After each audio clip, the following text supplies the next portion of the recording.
The world wakes up every morning thinking wars begin with bombs, missiles, and soldiers marching across borders. But what if the real war has already started, silently? No explosions, no sirens, just a phone in your pocket, a computer on your desk, a screen that looks harmless but isn't. Somewhere far away, invisible hands are moving across keyboards, writing lines of code that can shut down cities, freeze bank accounts, and watch entire populations without anyone knowing. And the scariest part?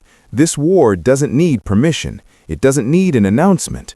By the time you realize it's happening, it's already too late. While the world argues over politics and headlines, one country has been quietly preparing for a battlefield most people don't even understand. This is not a theory. This is not a movie plot. This is the story of how China is secretly preparing for cyber war and how the silence around it might be the most dangerous weapon of all. To understand what's happening today, you have to go back to a time when hacking wasn't seen as a weapon, but as a skill. In the early 2000s, Chinese hackers were everywhere. International competitions, tech conferences, security events. They showed up, competed, and often dominated. They were known for discipline, technical brilliance, and an almost obsessive focus on finding weaknesses in the world's biggest software systems. For years, this presence felt normal, almost admirable. Companies like Microsoft, Apple, and Google even relied on hackers like these to expose flaws before criminals could exploit them. It was a strange partnership, but it worked. Hackers found problems, companies fixed them, users stayed safe. Everyone benefited. But slowly, something began to change. Around 2016 and 2017, people inside the cybersecurity world started noticing an uncomfortable pattern. Chinese hackers were disappearing. Big events came and went, but familiar names were missing. Teams that once dominated leaderboards were suddenly gone. At first, nobody worried. Maybe funding issues, maybe travel restrictions, maybe coincidence. But year after year, the silence continued. And silence in the world of intelligence is never accidental. Behind closed doors, a different conversation was happening. Inside China, influential tech leaders and government-linked figures began questioning a simple idea. Why should Chinese hackers give their best discoveries to foreign companies? Why expose vulnerabilities worth billions of dollars for prize money that barely scratches the surface? To them, it wasn't collaboration anymore. It was a loss, a strategic mistake. What nobody expected was how seriously this idea would be taken. Not long after, quiet rules became official decisions. Chinese cybersecurity researchers were restricted from participating in overseas competitions. Travel stopped, communication slowed, and in place of international events, something new appeared. Domestic competitions with massive prize money and strict rules about where discoveries would go. On the surface, it looked like national pride, but beneath it, something far more calculated was forming.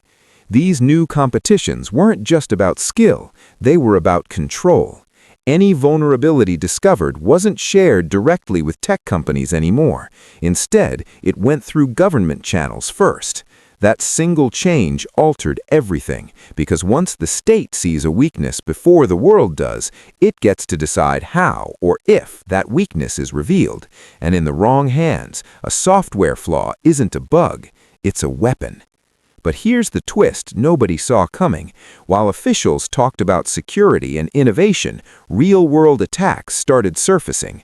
Researchers began detecting large-scale hacking campaigns targeting specific communities, journalists, activists, and critics. Phones were compromised simply by opening a website. Messages were read without permission. Locations were tracked without alerts. These weren't random crimes. They were organized, patient, and terrifyingly precise. What shocked experts wasn't just the scale, it was the sophistication. The exploits used in these attacks matched techniques that had only been seen inside closed competitions, techniques that should never have existed outside controlled environments. That's when the dots began connecting.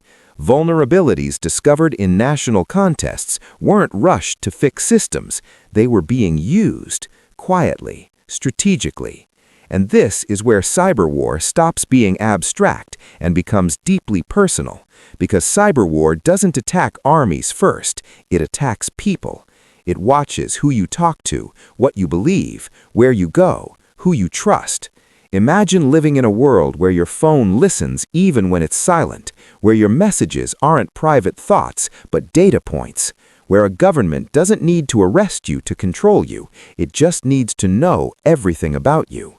Families felt it first. People disappeared after messages were intercepted.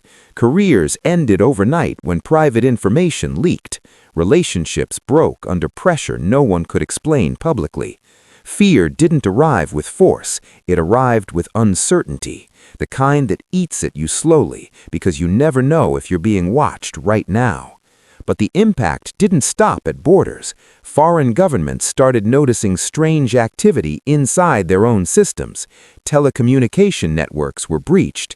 Energy infrastructure showed signs of hidden access. Financial systems detected unfamiliar fingerprints buried deep inside their code. These weren't smash-and-grab hacks. They were long-term infiltrations designed to sit quietly for years. This is how cyber war is fought. Not loudly, patiently. An attacker doesn't pull the trigger immediately. They wait. They map systems. They learn habits. They identify pressure points. And when the time is right, during a crisis, an election, or a conflict, they act. One command can disrupt water supplies. Another can freeze airports. Another can crash markets. No missiles required. What makes this even more unsettling is how normalized it's becoming. People expect breaches now. They shrug at data leaks. They accept surveillance as a trade-off for convenience. And that acceptance is dangerous because cyber war thrives on apathy. The less people question, the deeper access goes. Inside China, cyber capabilities are no longer hidden ambitions. They are openly discussed in military strategy papers.